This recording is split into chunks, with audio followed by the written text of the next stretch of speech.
I got the chance to see Inside Out 2. Did it meet the standard? Let's find out.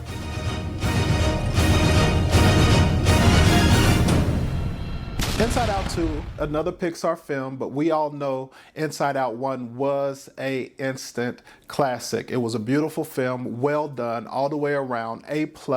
So does Inside Out 2 actually match that, or did it fall short? I believe it matched it. So we have our favorite girl, she's back, and she's turning 13, about to go to high school. She's playing sports, she finds out some bad news, so this is a story about how she deals with that bad news. The friends that she had all through junior high, she finds out are not going to the same high school that she's going to. So she has to figure out if she's going to be able to stay a good friend to them, or is she going to do whatever she has to do in order to get in good with the new popular girls at the school. So what did I like about this film? First and foremost, the animation. You know, Pixar does it better than anyone else. The animation there was absolutely beautiful. The way joy and sadness and all of them are animated and how they emote emotion is absolutely beautiful. It's well done all the way around. We already know and we expect nothing less from Pixar animation. I also love the fact that every single one of the different emotions had an opportunity to shine. They had an opportunity to show how they help us throughout our everyday life. Fear is not necessarily a bad thing. We need fear in order to stay safe. Boredom is not necessarily a bad thing, but it's actually a defense mechanism that we use in order to protect ourselves. So all of our emotions are good situationally. We just have to understand that, accept that, and be able to live with that. Even anxiety, who's kind of the villain of this film, who kind of took over for joy, because our main character was not living a joyful life anymore. When she was younger, she just wanted to be happy, but now she just wants to be accepted, and anxiety took over in order to help her to be accepted, which happens to all of us from time to time. So anxiety is needed, but it shouldn't take over our lives. We should live a life of joy, and I think that that is the end message for the Inside Out 2, and what a great message to have. Another thing that this film does that we're so used to from Pixar is that it brings the feels. I mean, by the end of this movie, you're really feeling something. If you're not feeling something, then you're not alive. This movie is not just for kids, it's also for us as adults. It reminds us that we should want to live a life that is joyful and happy, and that should be our main focus. That should be the thing that keeps us going, not fear, anxiety, sadness, or any other thing.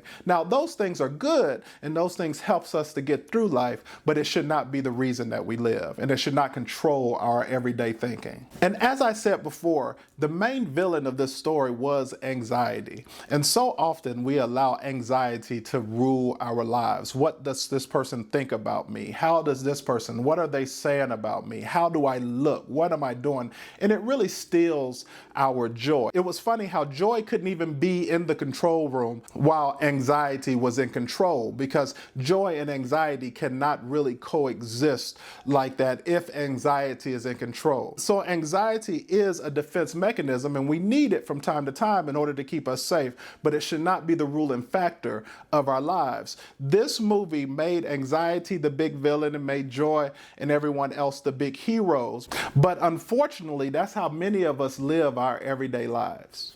The only thing I think that this movie could have done better was that there was no accountability for our star's actions. Our main character, she did some really ugly things to her friends. She said some really ugly things to her friends, and I felt like there was no, they just forgave her at the end and everything was okay, and they all went out singing Kumbaya. And for me to take my children to see a movie, and for them to see a movie that the person does such bad things and there's no consequence, there's no accountability, there's no consequences for their actions or for the actions of the person who did those bad things, I think did the movie a disservice. She actually broke into her coach's office, and there was a moment where she could have read what it was that she was trying to get to, or she could have left it alone, and she actually chose to do the wrong thing, and there was no consequences for that. She still made the team. Everything still worked out fine for her. And I don't think that that's a great message to show kids in a movie theater. For a movie to be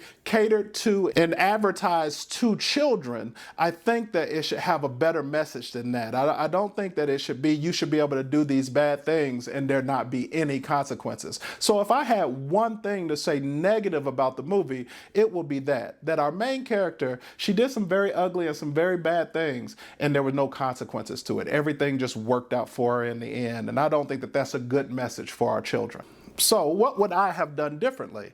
Well, again, I would have just put some accountability in there. You know, she didn't have to not make the team or something like that, but I think it should have been just a line of dialogue or something in there saying that something happened to her because of her breaking into her coach's office and doing those bad things that she did. You know, maybe she made the team, but she doesn't get to play the first few games or something like that. Just something to show that she's held accountable. Or maybe a shot with her parents, say, you know, you shouldn't have done that, young lady. Just something so that kids will know that our actions do have consequences. The movies like this are so beautiful, and yes, they're meant to entertain, but we also have to make sure that the message that we're giving to our children and to the people who are watching these movies is that it's correct, it's real life, so that they don't go out and do these things and think that everything is okay. They need to understand that our actions do have consequences, and I would have added something like that in the movie just for realism. So does this movie meet the standard? Absolutely, it meets the standard. It doesn't exceed the standard, but it does meet the standard. I don't think it's better than the first Inside Out,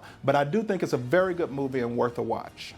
All right, that's all for Inside Out 2. You tell me what you thought. Did you like the movie? Do you agree with my thoughts or do you disagree? I want to know. Talk to me about it. Come on, give it to me. It's all right. I don't mind. I'm very interested in hearing your thoughts on this movie. Like, share, comment down below, and I'll see you next time.